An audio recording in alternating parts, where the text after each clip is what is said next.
तीसरे model paper का पहला प्रश्न है, सबसे न्यूनतम संख्या यानी सबसे छोटी संख्या जिससे रूट 27 को गुणा करने पर प्राकृत संख्या प्राप्त हो।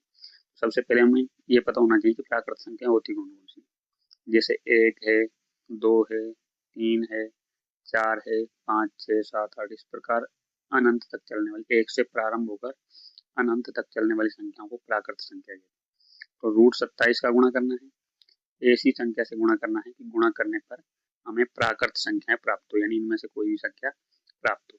तो रूट वाली संख्याओं का गुणा करने के लिए हमें संख्या रूट के अंदर ही लेनी पड़ेगी, क्योंकि रूट वाली संख्याओं का गुणा रूट वाली संख्याओं से होता है। एग्जाम्पल के लिए सबसे छोटी संख्या लें, रूट 1 से गुणा करें तो रूट 27 प्राप्त होगा। रूट 27 का गुणा हम रूट 2 से करें तो 27 इंटू 2 रूट 54 प्राप्त हो जाएंगे। अंडर रूट 54 पूर्ण वर्ग संख्या नहीं, इसका मान निकलेगा नहीं रूट। अगली संख्या लें, रूट 27 का गुणा यदि हम रूट 3 से करें, ये हो जाएगा 27 या 81, और अंडर रूट 81 का मान होता है 9। 9 एक प्राकृत संख्या है, तो हमें कौन सी संख्या लेनी पड़ेगी, सबसे छोटी संख्या अंडर रूट 9, यानी इसमें हमारा सही आंसर आएगा जो बे ऑप्शन आएगा अंडर रूट 3। रूट 3 से गुणा करने पर हमें एक प्राकृत संख्या प्राप्त होगी। सेकंड प्रश्न है, यदि पूर्णांक x व 18 का एलसीएम 18, एक पूर्णांक दिया गया है x और दूसरा पूर्णांक है 18, इनका एलसीएम है जो वो दिया गया है 18 और 36 है। इसके बाद इनका एचसीएफ भी दिया हुआ है, एचसीएफ दे रखा है 2 है। तो x का मान ज्ञात करना है, तो इसमें x का मान ज्ञात करने के लिए हमारे पास सूत्र होता है दो संख्याओं का गुणा। जो दो संख्या दी गई है उनका गुणा करते हैं, तो उनका गुणा है जो इनका एचसीएफ इंटू एलसीएम के बराबर होता है। जैसे पहली संख्या है हमारी x का गुणा यदि हम 18 से करेंगे, दोनों संख्याओं का गुणा करें तो बराबर होता है ये एचसीएफ इंटू एलसीएम के। तो यहाँ से x का मान निकालना है, x इज इक्वल टू हो जाएगा एचसीएफ, इसका एचसीएफ दिया हुआ 2 इंटू एलसीएम दिया हुआ इसका 36, और 18 को यहाँ से हटा देंगे, इंटू में है तो बटे में आ जाएगा। यहाँ से 2 का भाग दिया 18 में 9 बार, और 9 का भाग देंगे ये चला जाएगा 4 बार। तो इसमें सही आंसर आएगा हमारा 4, यानी दे ऑप्शन होगा। अगला प्रश्न है, किसी बहुपद px के लिए y बराबर px का ग्राफ में शून्य की संख्या बतानी है। तो px के लिए ग्राफ में इस लाइन को देखना है, यह लाइन px के लिए पूछा है, तो x अक्ष को जितनी जगह से काट लें, ये केवल एक जगह से काट लें, तो यहाँ पर शून्य की संख्या है जो 1 हो जाएगी, यानी हमारा सही आंसर आएगा 1।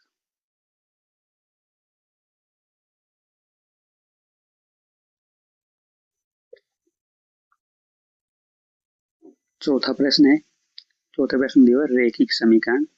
रैखिक समीकरण दिया गया 9x plus 3y plus 12, 9x plus 3y plus 12 बराबर में इसके 0। सेकंड समीकरण दिया हुआ है 18x प्लस 6y प्लस 24 बराबर 0 है।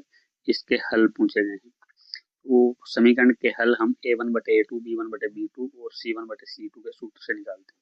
पहले समीकरण से जो मान होते हैं ये a1 हो जाएगा, ये b1 होता है, c1 होता है, a2 होता है, b2 होता है और c2 होता है। यहाँ से हम a1/a2 करेंगे यानी 9/18 हो जाएगा, इक्वल टू b1/b2 करेंगे 3/6 हो जाएगा, c1/c2 करेंगे ये 12/24 हो जाएगा। तो यहाँ से 9 से कटेगा ये 1/2, इसी प्रकार ये भी 3 से कट जाएगा 1/2, और ये भी 12 से कट जाएगा 1/2, यानी a1/a2, b1/b2 और c1/c2 तीनों मान बराबर हैं। जब a1/a2, b1/b2 और c1/c2 तीनों मान बराबर होते हैं तो रेखाएं संपाती होती है। जब रेखाएं संपाती होती हैं तो समीकरण के अनेक हल होते हैं, अपरिमित रूप से अनेक हल, इसमें बे ऑप्शन आएगा अपरिमित हल। छठा प्रश्न है, इसमें दिया हुआ यदि 6 पदों वाली एक समांतर श्रेणी का प्रथम पद तथा अंतिम पद 2 और 10 है, यानी इसका प्रथम पद तो 2 है और अंतिम पद दिया गया है 10 है, तो पहले पद को a से लिखा जाता है 2, अंतिम पद को an से लिखा जाता है, ये 10 है। तो समांतर श्रेणी का योगफल निकालना, और पदों की संख्या इसमें 6 दी हुई है। पदों की संख्या को n से लिखा जाता है और n का मान इसमें 6 है। तो यहाँ से योगफल यानी SN का सूत्र लगाना है। सेकंड वाला सूत्र लगाएंगे। सेकंड सूत्र होता है n/2 a प्लस a। तो n का मान दिया हुआ है प्रश्न में 6/2 है। उसके बाद a का मान दिया गया है 2 प्लस n दिया हुआ है, n का मान 10 है।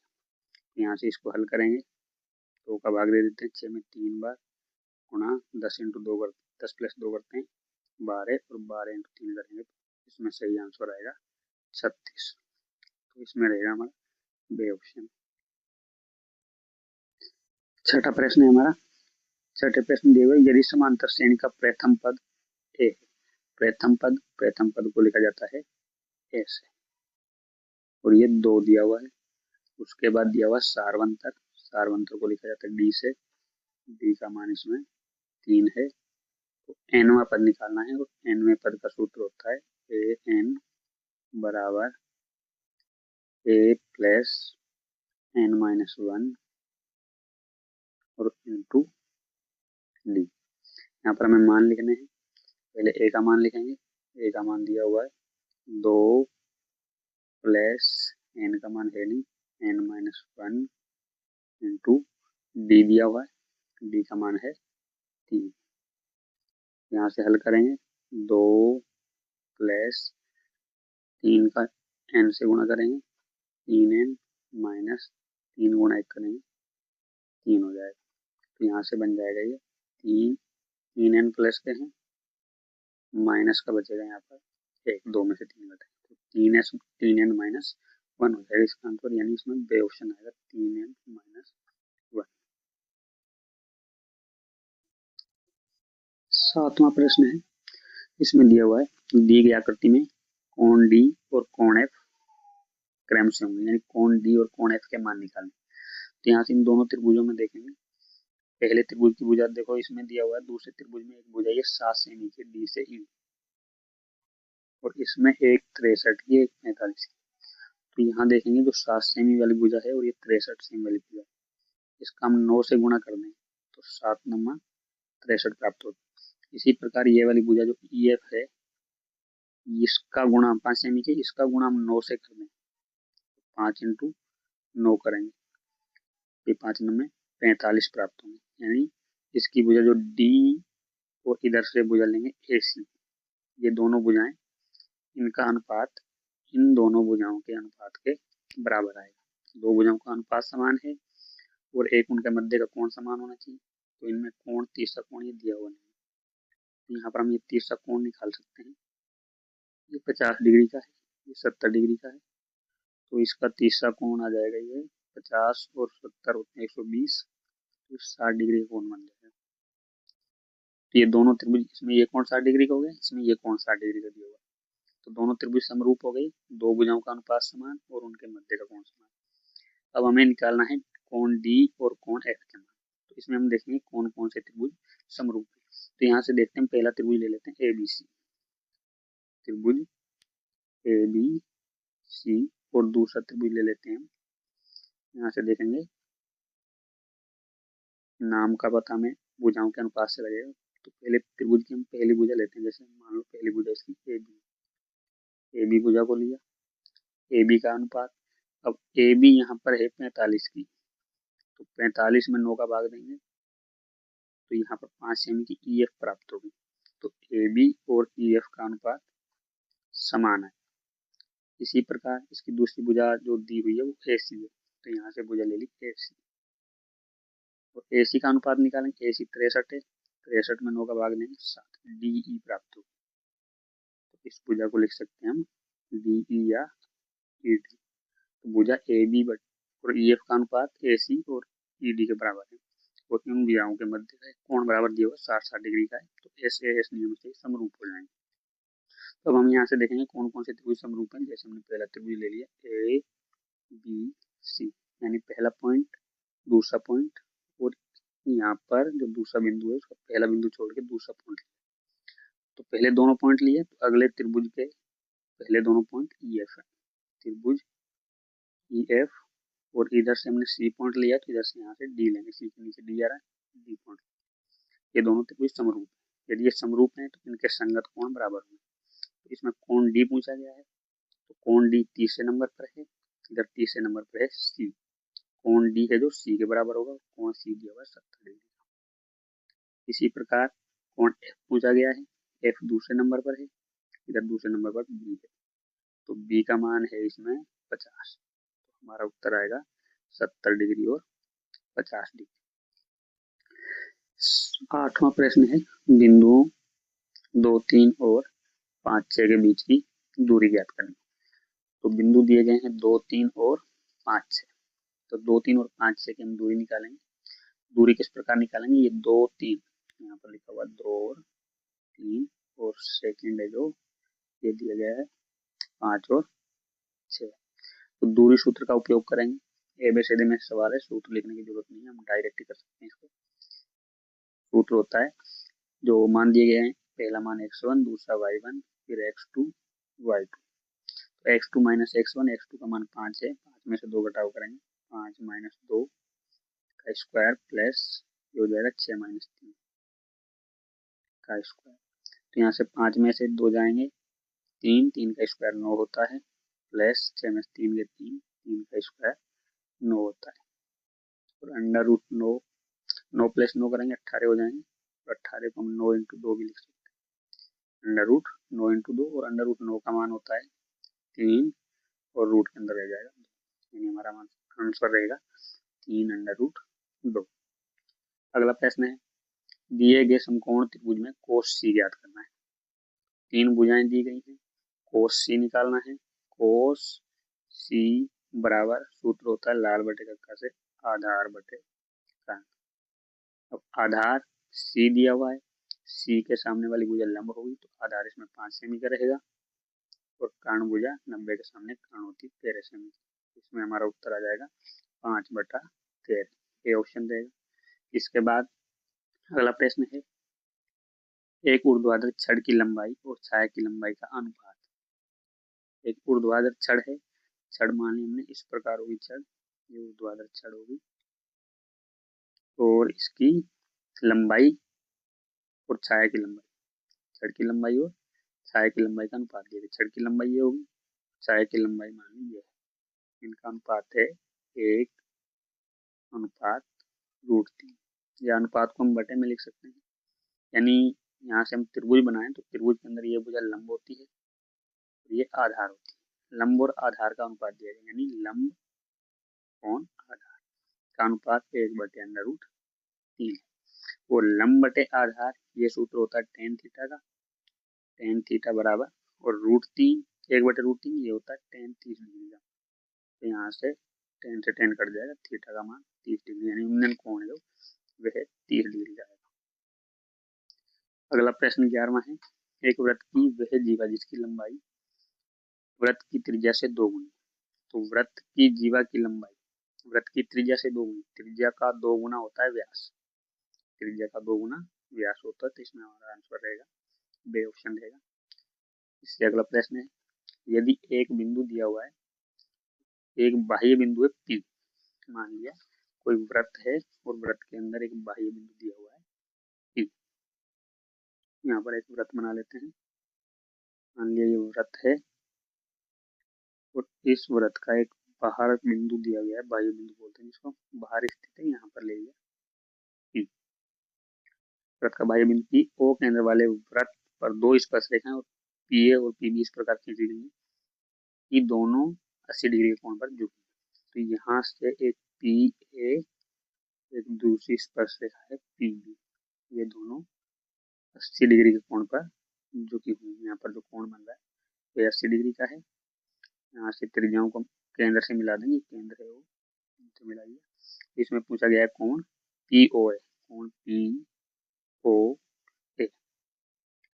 तो यहाँ पर ये जो चतुर्भुज बन रहा है PAOB, ये चक्रीय चतुर्भुज होता है। इसमें यहाँ पर स्पर्शरेखा है, ये त्रिज्या, इनके बीच कोण 90-90 डिग्री के होते हैं, और चतुर्भुज के चारों कोणों का योग 360 होता है। तो 180 डिग्री के ये दोनों कोण हो गए, तो 180 के ये बनेंगे, ये 80 का है तो ये 100 का बचेगा, और दोनों ये ऊपर वाला निकालना में POA ए निकालना है, ऊपर 50 का बचेगा, नीचे भी 50 का बचेगा, तो दोनों कोण आ जाएंगे 50-50, यानी पी ओ ए का मान होगा हमारा 50 डिग्री, यानी ए ऑप्शन आएगा इसमें।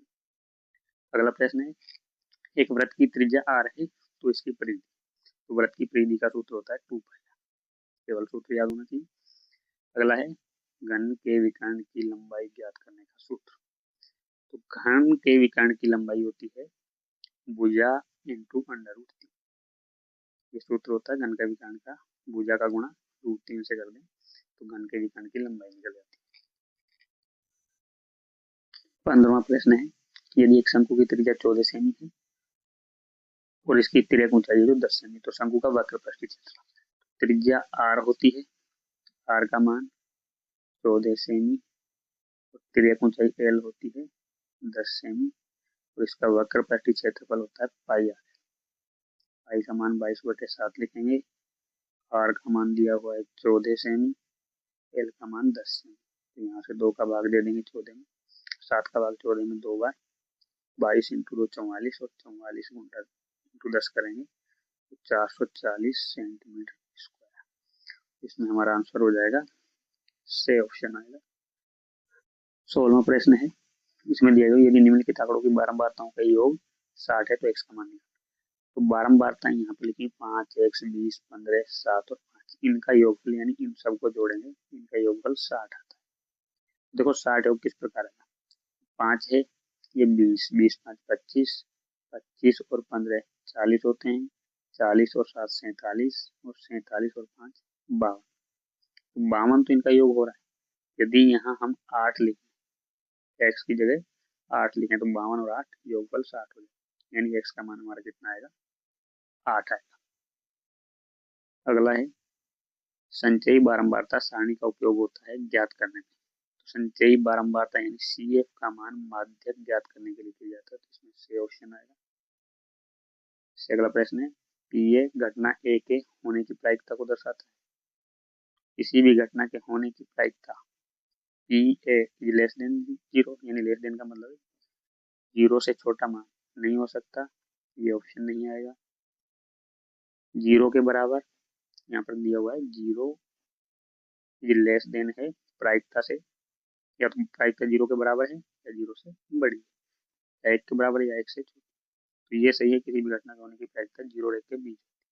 यहाँ पर 1 से बड़ा मान नहीं होता, यहाँ पर ये -1 से बड़ा और 1 से छोटा आ रहा है, इस प्रकार नहीं होता, -1 से बड़ा मान नहीं होता इसका, यहाँ पर हमारा सही ऑप्शन आएगा से।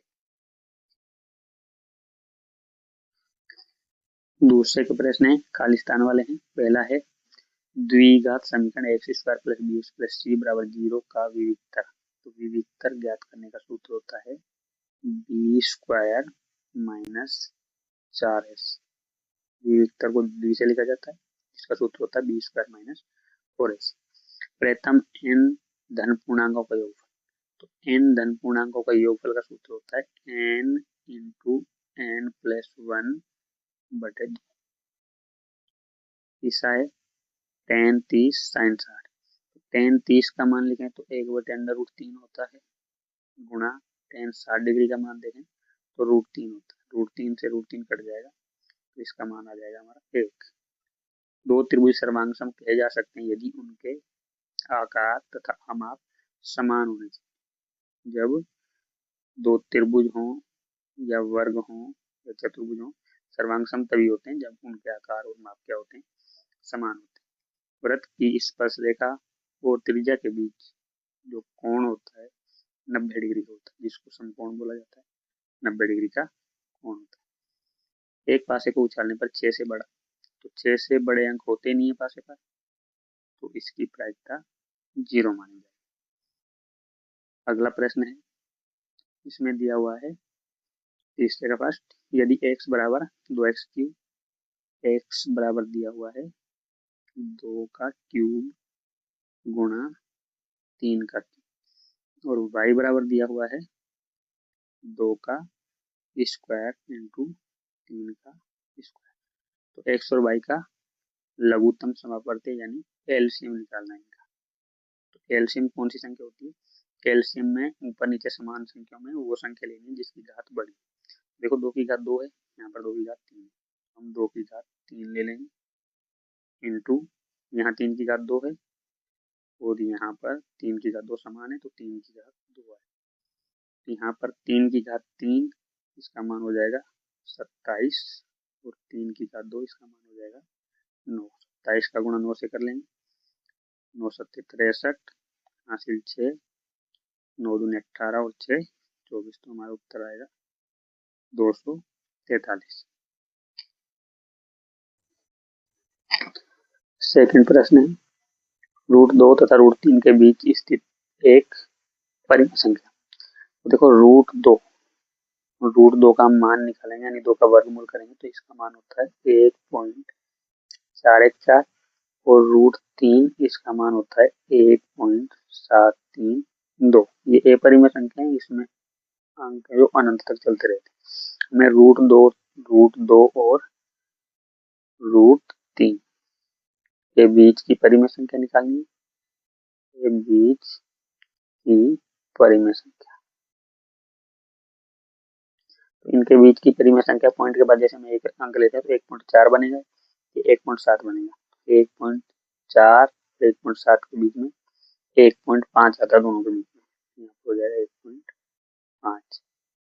या 1.6 भी होता है बीच वाली संख्या, आप 1.6 भी ले सकते हो, 1.5 भी ले सकते हो। ये हमारा आंसर आ जाएगा।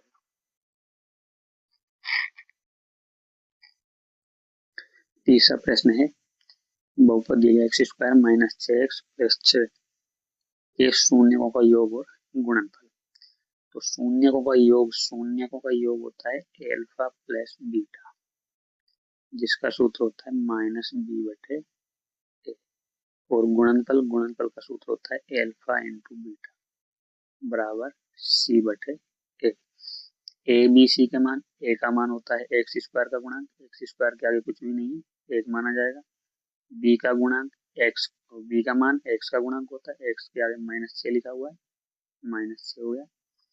और सी होता है अचर राशि, अचर राशि इसमें 7 दी गई। तो शून्यकों का योगफल माइनस बी का मान माइनस 6 है बटे में ए का मान 1, ये आ जाएगा माइनस माइनस प्लस बन जाएगा 6 बटे में 1 लिखने की जरूरत नहीं है। अब फिर से एल्फा इंटू बीटा सी बटे, सी का मान होता है दिया गया है 7 बटे 1, 7 में 1 का भाग लेंगे तो 7, यानी इनका गुणनफल 7 आएगा और इनका योगफल 6 आएगा। अगला प्रश्न है अनुपातों a1 बटे a2, b1 बटे b2 और c1 बटे c2 की तुलना कर ज्ञात करना है। 3x प्लस 2y बराबर 5 और दूसरा समीकरण दिया गया 2x माइनस 3y बराबर 7 रेखिक समीकरणों के युग्म संगत हैं या असंगत। तो रेखिक समीकरणों के युग्म निकालने हैं और युग्मों का तरीका a1 बटे a2, b1 बटे b2 और c1 बटे c2 के सूत्रों से पता चलता है। यहाँ पर हम देख लेते हैं पहला समीकरण दिया गया 3x प्लस y बराबर 5, तो लिखा हमने 3x प्लस 2y, ये बराबर में 5 दिया गया, इसका पक्षांतरण करके लिखेंगे यहाँ माइनस 5 बराबर 0। पहले समीकरण से जो मान होते हैं वो a1 b1 और c1 के होते हैं। अब सेकंड है 2x माइनस 3y बराबर 7, 2x माइनस 3y 7 है, इधर लाएंगे 7 को, ये माइनस हो जाएगा बराबर हो जाएगी 0। तो यहाँ से a2 b2 और c2 तीन मान ये हो गए। पहले a1 बटे a2 निकालेंगे, a1 बटा a2, a1 का मान 3 है, a2 का मान 2 है, 3 बटे 2 हो गया। b1 बटे b2 निकालेंगे, b1 का मान 2 है, b2 का मान माइनस 3 है, तो 2 बटे माइनस 3। तो a1 बटे a2 और b1 बटे b2 बराबर नहीं है, तो इसका मतलब समीकरण के युग्म संगत है, यानी रेखाएं समांतर होती हैं जब a1 बटे a2 और b1 बटे b2 बराबर नहीं है, तो रेखाएं प्रतिच्छेदी होती हैं, इनके युग्म होते हैं जो संगत होते हैं।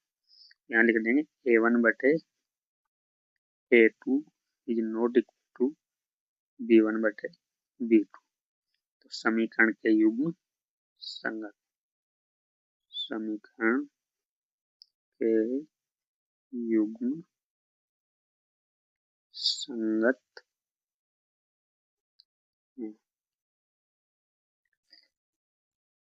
पांचवा प्रश्न है, इसमें दिया है an बराबर 9 माइनस 5n, an बराबर 9 माइनस 5। समांतर श्रेणी का nवां पद ही nवां पद दिया गया है, सार्वंतर निकालना है, यानी d का मान निकालना। तो सबसे पहले हम इसमें समांतर श्रेणी बना देते हैं। पहले हम n की जगह 1 कर देते हैं, यहाँ a 1 हो जाएगा, तो 9 माइनस 5 इंटू 1, तो ये 9 माइनस 5 गुणा 1 के 5, 9 में से 5 गए 4। अब हम n बराबर लेंगे 2, तो a n की जगह 2 आ जाएगा, 9 माइनस 5 गुणा 2, तो ये बन जाएगा 9 माइनस 5 गुणा 2 किया 10, तो ये हो जाएगा माइनस। तो यहाँ से d का मान निकालना है। दो पद, पहला पद और दूसरा पद आ गया है, तो d के मान का सूत्र लगा सकते हो आप, a2 माइनस a1, यानी दूसरे पद में से पहला पद घटाव करेंगे तो d का मान निकलेगा, दूसरा पद माइनस 1 है, माइनस पहला पद 4 आया, उत्तर आ जाएगा माइनस का 5। इससे अगला प्रश्न दिया गया है, यदि बिंदु के 2 तथा 3 4 के बीच की दूरी √8 हो तो k का मान ज्ञात करना। तो यहाँ पर दो बिंदु दिए गए हैं, के 2 और 3 4, दो पॉइंट हैं, तो दो पॉइंट ले लेते हैं। एक मान दिया गया है के 2 और दूसरा मान है 3 और 4। इसके आगे ए लिख लिया, इसके आगे बी। इसमें दिया गया इन दोनों के बीच की दूरी, यानी ए बी की दूरी, या लिखो गया बीच की दूरी। दूरी सूत्र का उपयोग करेंगे। दूरी सूत्र होती है √x2 माइनस x1 का whole square plus y2 minus y1 का होल स्क्वायर। यहाँ से ए बी की दूरी प्रश्न में दी हुई है √8 है, बराबर में हमने दूरी सूत्र लगा रखा है √x2, यहाँ से मान निकाल लेंगे x1 y1 x2 और y2। x2 का मान 3 है, माइनस x1 का मान k है का होल स्क्वायर प्लस y2 का मान 4 और y1 का मान 2, 4 माइनस 2 का होल स्क्वायर। रूट इधर भी आया, इधर भी रूट से रूट कट गया, तो यहाँ पर ये 8 बन जाएगा। इधर बचा है 3 माइनस k का होल स्क्वायर, इसको इधर लिख लेते हैं, 3 माइनस k का होल स्क्वायर प्लस 4 माइनस 2, यानी ये 2 का स्क्वायर बनेगा, बराबर इधर दिया गया है 8। तो 3 माइनस k का होल स्क्वायर बराबर में 8 है, ये 2 का स्क्वायर 4 होता है, 4 को इधर हटाया माइनस का हो गया, तो यहाँ से 3 माइनस k बराबर 8 में से 4 के 4, स्क्वायर को हटाया रूट बन गया, √4 का मान हो जाएगा 2, यानी k माइनस 3 बराबर आ गया। तो ये प्लस का भी होता है और माइनस का भी। तो k का मान निकालना है, माइनस k बचेगा, इधर प्लस माइनस 2 है, 3 को हटाए माइनस का हो गया, इधर से माइनस हटाएंगे, k बराबर इधर से 3 बदल जाएंगे, प्लस माइनस होगा माइनस प्लस होगा, एक ही बात है, कैसे भी कर लो, ये प्लस माइनस ही रहेगा, लेकिन ये माइनस है जो प्लस बन जाएगा। ये दो स्टेप में सवाल होगा, एक बार प्लस का निशान ले लेना है और एक बार माइनस का। ये बराबर प्लस का लेंगे तो 2 प्लस 3 5 हो जाएंगे, माइनस का लेंगे तो माइनस 2 प्लस 3 1, यानी कि के दो मान है 5 और 1। इससे अगला प्रश्न है, साइन थीटा का मान दिया हुआ 1/2, तो 1 माइनस 2 साइन स्क्वायर थीटा बटे साइन थीटा का मान ज्ञात करना। तो यहाँ से देखेंगे, इसमें हम साइन थीटा की जगह 1/2 कर देंगे, जो ये समीकरण प्रश्न दिया गया। 1 माइनस 2 साइन स्क्वायर थीटा है, साइन थीटा का मान 1/2, और साइन के ऊपर 2 घात है और बटे में साइन थीटा है 1/2, तो ये बन जाएगा 1 माइनस 2 इंटू 2 का स्क्वायर बन जाएगा 1/4, और बटे में नीचे 1/2 है, या ये बन जाएगा 1 माइनस 2 का भाग नहीं, 2 बार 1/2 हो जाएगा। 4 संख्या बटे में 1/2 नीचे आ रहा है, ऊपर वाली संख्या से पलट के गुणा हो जाएगा, 1/2 है, एक गुणा में 2/1 बन जाएगा। इसके नीचे 1 लगा सकते हैं, दोनों का लेसे लेके हल करेंगे, 2 आएगा लेसे, 1 का भाग देंगे 2 में 2 बार, 2 का गुणा 1 से किया तो 2, फिर 2 का भाग 2 में एक बार, 1 का गुणा 1 से करेंगे 1, और गुणा में यहाँ पे है 2/1, 2 से 2 कट जाएगा, 2 में से 1 गया, 1 आंसर आ जाएगा इसमें। 8वां प्रश्न है, 8वां प्रश्न, यदि एक बिंदु ओ टी ओ केंद्र वाले किसी वृत्त पर टी ए और टी बी स्पर्श रेखाएं 70 डिग्री के कोण पर झुकी है, तो कोण ए ओ बी ज्ञात करना है। तो एक ओ केंद्र का वृत्त दिया हुआ है, मान लीजिए ओ केंद्र का वृत्त है,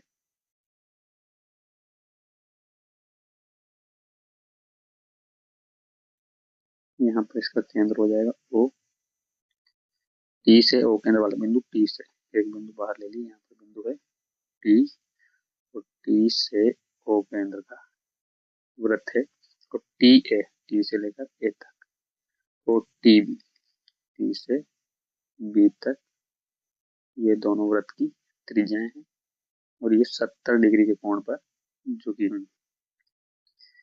तो यहाँ से हम बिंदु ए को केंद्र से मिला देंगे, और इसी प्रकार बिंदु बी को भी केंद्र से मिला देंगे। तो इस वृत्त में दिया हुआ है टी ए व टी बी स्पर्श रेखाएं हैं,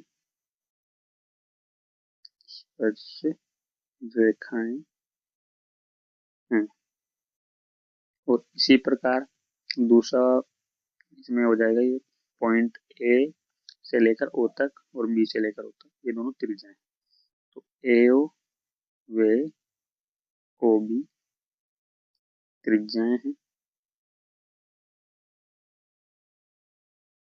ए ओ बी त्रिज्याएं।